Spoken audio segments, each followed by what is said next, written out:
नहीं रहे। महाराष्ट्र सरकार में उप मुख्यमंत्री के रूप में उन्होंने कार्य किया है और अपने समय में एनसीपी की तरफ से नेता के रूप में संगठन की दृष्टि से प्रभावी तौर पर काम किया। वहां की जननेता थे, आम लोगों को बड़ा प्यार करते थे। बारामती में आज उनका जहाज था, सुबह रनवे पर ही क्रैश कर गया, हमारे बीच नहीं रहे, बड़ा दुखद है, अकाल मृत्यु है। उनकी बड़ी आवश्यकता थी। एक तरह से अगर मैं कहूं कि अपूर्णीय क्षति हुई है, अतिशयोक्ति नहीं हुई। मैं उनके प्रति श्रद्धांजलि अर्पित करता हूं और परिवार और उनके सभी जनों का आघात बर्दाश्त करने की परमेश्वर से प्रार्थना भी करता हूं।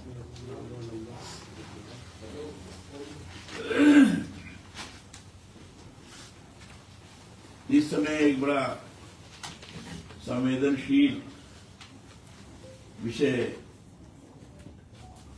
के कारण लोगों के अंदर आक्रोश भी बढ़ा है। यूनिवर्सिटी ग्रांट कमीशन की तरफ से गाइडलाइन जो दी गई है जनवरी के महीने में, equity of promotion in university and in higher education institutions regulations 2026 इस हिसाब से आया है। इसी कारण बड़ा आक्रोश है और आक्रोश इस कारण है कि 2012 में जो इस संबंध में गाइडलाइन दी गई थी, सुप्रीम कोर्ट के आधार पर कहा गया था कि उसकी समीक्षा करने के पश्चात फिर से गाइडलाइन आनी चाहिए। तो उस समय जो गाइडलाइन थी विश्वविद्यालयों में, महाविद्यालयों में जो भेदभाव की स्थिति थी,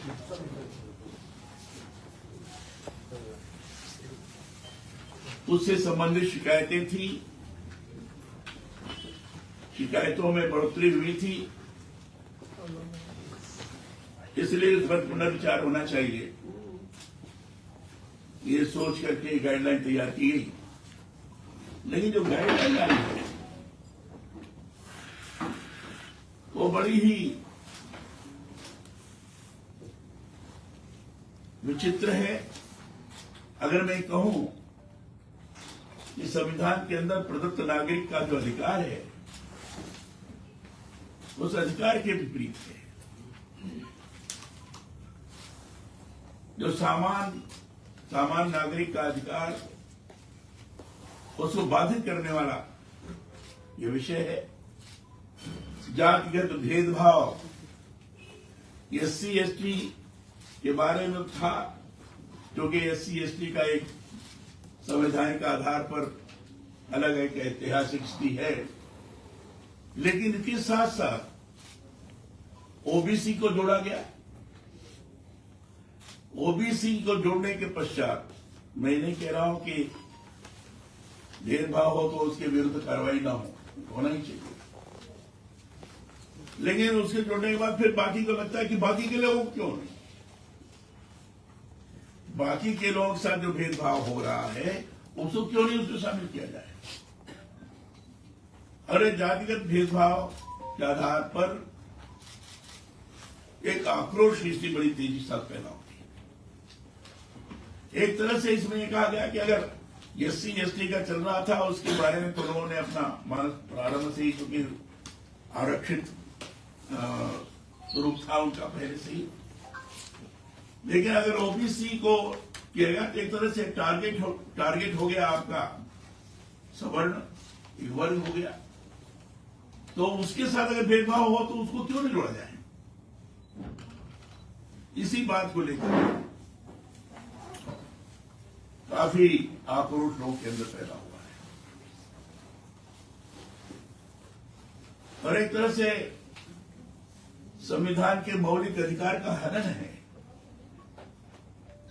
संविधान में जो आर्टिकल 15 है, आपका आर्टिकल 14 है, 15 है, 21 है, इन सारे आर्टिकल्स का विरोध है। अब जैसे 14 में है समानता के अधिकार के विपरीत, 15 में है जो जाति के आधार पर भेदभाव स्वयं संविधान द्वारा निश्चित है, यह बिल में भेदभाव रोकने के नाम पर नया जातिगत भेदभाव को आमंत्रित करता है। अनुच्छेद 21 में गरिमा और मानसिक स्वतंत्रता का हनन है। सब समाज विद्यार्थियों को डर, संदेह, निरंतर निगरानी के वातावरण में रखता है। इसमें तो इन अनुच्छेद के अंतर्गत विरुद्ध है और इसके खिलाफ एक तरह से लोगों ने अभियान चलाया है।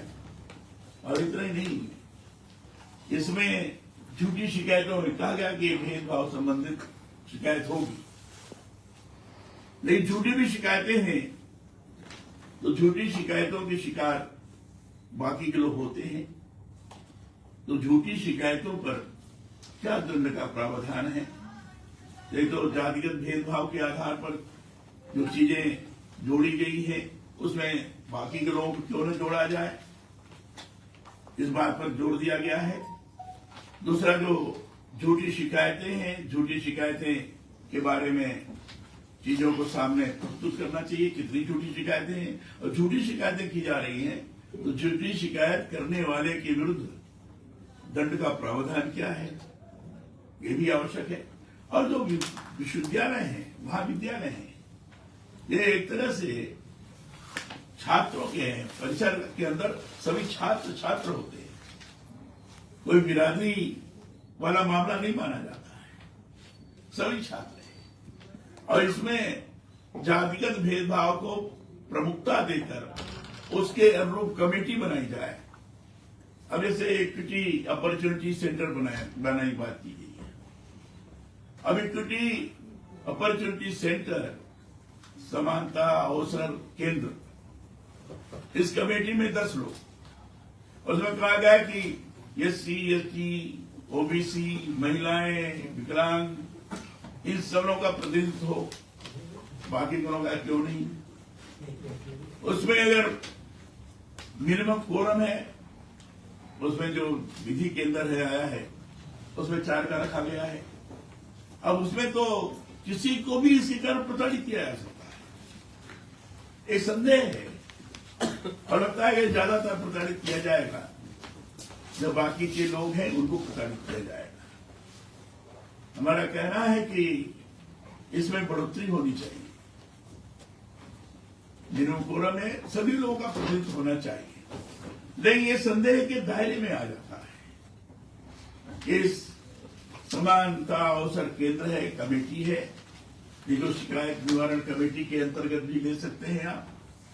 इस कमेटी में अधिकतर लोग वही उत्पीड़ित होंगे जो इस विधि के अंदर जातिगत भेदभाव में जो SC ST और OBC को रखा गया है, शिकायतें जो झूठी की जाएंगी, इसमें ये सब लोग प्रताड़ित किए जाएंगे। ये संदेह है, क्योंकि लोगों को लगता है कि SC ST कानून जो बना था उसका बहुत बुरी तरह से लोग शिकार हुए। ये सारी बातों को देखने के पश्चात सामाजिक समरसता, सामाजिक समता विशृंखलित होती है। अलगाव की प्रवृत्ति का जबरदस्त रूप से प्रभाव होगा और इसके कारण जो हम परस्पर एक दूसरे के प्रति आत्मीय व्यवहार रह करके काम करना चाहते हैं, वो नहीं हो पाएगा। और विशेष विद्यार्थी छात्र रहे होंगे, आप हम भी छात्र रहे हैं, तो हम लोगों के मित्र हर प्रकार के लोग थे। ओबीसी भी थे, एससी एसटी के लोग भी थे, बाकी के लोग भी थे। तो आपस में इतनी मित्रता रहा करती थी, संबंध रहा करते थे, पता नहीं लगता था कौन किस बिरादरी का है। जो महाविद्यालय या विश्वविद्यालय होते हैं, उसमें तो बिरादरीवाद का विच्छेदन होता है एक तरह से। उसमें लोग उस प्रकार का अनुभव नहीं करते हैं।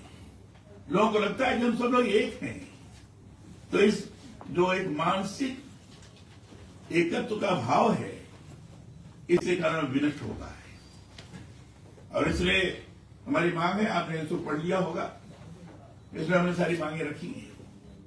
एक तो उसके भेदभाव के अंतर्गत सभी लोगों को जोड़ा जाए, सभी प्रकार के लोगों को, एससी एसटी ओबीसी सब जिसके साथ भी भेदभाव हो, उसमें किसी भी प्रकार का अलगाव पैदा करने की कोशिश नहीं होनी चाहिए। जिसके किसी प्रकार का भेदभाव होता है, अभद्र टिप्पणी की जाती है, लोगों को परेशान किया जाता है किसी भी कारण, तो शिकायत करने का अधिकारी है, वो शिकायत कर सकता है। सबको अधिकार होना चाहिए। और झूठी शिकायतें जो करते हैं, बहुत सारे लोग झूठी शिकायतें करते हैं, तो ऐसी झूठी शिकायत करने वालों के विरुद्ध भी कार्रवाई होनी चाहिए। पिछले बार का जो 2019 से लेकर 2023 तक का जो आंकड़ा उन्होंने बताया है कि शिकायतों की संख्या में बढ़ोतरी हुई, 118%, 118.4% की बढ़ोतरी हुई। ऐसा पहले 173 थी तो 373 हो गई। शिकायतें बताया कि 1160 शिकायतें आई। निवारण समिति ने कहा कि हमने इसको ज्यादातर खत्म कर दिया है, लेकिन ये नहीं दिखाया उसमें कि भाई मतलब इसमें झूठी शिकायतें कितनी थी। झूठी शिकायतों का जिक्र नहीं है। और ये भी छात्रों की संख्या के अनुपात में अगर उसका आंकड़ा लगाएं तो भी शिकायतें 0.02% आती है, नहीं के बराबर। लेकिन इसको और आगे बढ़ाने का प्रयास और बढ़ाने की कोशिश ये खतरनाक है। और इसलिए ये जो विनियम है ये शुद्ध रूप से असंवैधानिक है, संविधान विरोधी है। और इसके खिलाफ हम जरूर चाहेंगे। भारत की सरकार, स्वयं भारत के प्रधानमंत्री ने अपना स्लोगन दिया है, सबका साथ, सबका विकास, सबका विश्वास, सबका प्रयास। यानी सभी लोगों को साथ में लेकर काम करेंगे तो ही विकास होगा। जब सभी लोगों को साथ में लेकर काम करेंगे तभी विकास होगा, तभी 2047 का विकसित भारत बनेगा। तो उसमें किसी भी प्रकार की अलगाववाद की भावना अगर पैदा की जाती है और विद्यार्थियों को अगर लगता है कि हमारे साथ अन्याय हो सकता है, तो आपस के अंदर अराजकता की स्थिति निर्माण हो सकती है, अलगाव की स्थिति निर्माण हो सकती है, जो बहुत खतरनाक है। तो इस चीज को रोकने की आवश्यकता है। अब इसे समिति बनी है, समता समानता अवसर सेंटर केंद्र बना है, जिसको शिकायत निवारण कमेटी भी कह सकते हैं। अब इसका अधिकार क्या है, इसमें कितने लोग हैं, ये क्या क्या कर सकता है, समय सीमा क्या है, ये कुछ भी सुनिश्चित नहीं है।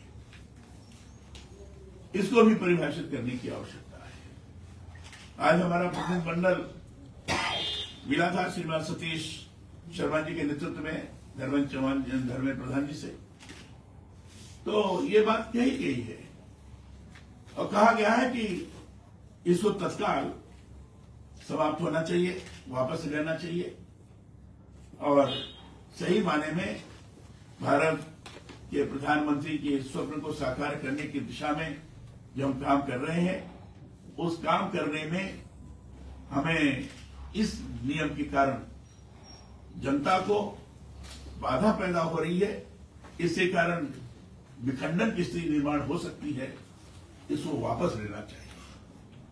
और जब ये होगा तभी निश्चित रूप से हम आगे समाज की एकता को व्यवस्थित रख सकते हैं और सामाजिक समरसता को भी विद्यमान रख सकते हैं। भारतीय संविधान के अनुरूप हमारा स्वरूप है, इसको भी प्रकट कर सकते हैं। ये सारी चीजें उनके सामने कही गई है।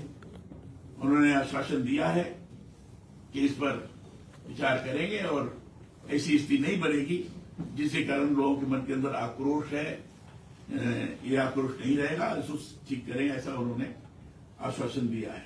ये है और आपको लिखित तौर पर अपना हमने ये दिया है, उसको भी आप देख लीजिए।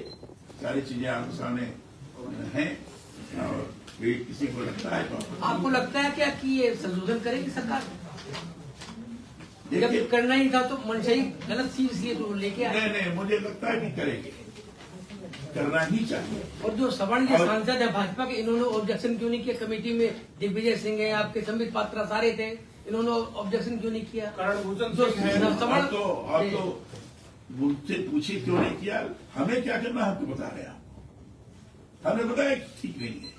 नहीं, सवर्ण और निश्चित रूप से हम चाहते हैं ये सरकार अच्छी चले, ढंग से चले, एक सूत्रबद्धता के साथ चले और जो भारत के प्रधानमंत्री जी का नारा है 2047 में भारत को विकसित भारत बनाने का, वो स्वरूप निर्माण हो। इसके लिए हम कह रहे हैं कि ये जो विनियम आया है इस मार्ग में बाधक है और इसलिए इस मार्ग में बाधक है तो इसको निश्चित रूप से वापस लेना ही पड़ेगा। इसमें कोई समय सीमा निर्धारित की गई सर? है? इसमें कोई समय सीमा निर्धारित की गई है? 2 महीने 3 महीने में नहीं वो वापस? करेंगे, बताया हमने, दे दिया अपना। अगर वापस नहीं होता तो आप लोग क्या करेंगे? ये लोकतांत्रिक तरीके से जो चीज हो सकती है उसको करने का प्रयास करेंगे। उत्तर प्रदेश हम अपने लोकतांत्रिक आधार पर व्यवस्थित तौर पर अपनी बात को रखेंगे। हम सामंजस्य स्थापित करते हुए चीजों की ढंग से ठीक किया जाए, इसका प्रयास करेंगे। हमारा जो एक परिषद है सामाजिक समरसता के धूरी के रूप में काम करने वाला है। नाम तो जरूर ब्राह्मण कल्याण परिषद, लेकिन ये सभी वर्ग के लोगों का है। इस मामले में क्या जो सवर्ण सांसद है उनका नैतिक अधिकार नहीं है कि सरकार में दबाव डाले?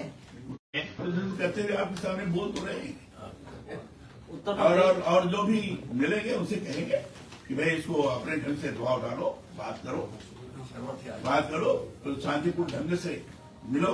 अब आज जैसे डॉक्टर महेश शर्मा साथ में गए थे इन लोगों के, तो क्रमशः लोग आएंगे और लोग अनुभव भी कर रहे हैं, क्योंकि सही माने में ये जातिगत भेदभाव के आधार पर सारी चीजों को करना संविधान विरोधी है जो ब्राह्मण और इसलिए इसको ठीक करने की आवश्यकता है। एक फर्जी शिकायत में ललितपुर का बेचारा 20 साल की जेल सजा काट के उसके 20 साल कौन वापस करेगा? हाँ, ये पता है। बताओ कितनी बड़ी मतलब आजाद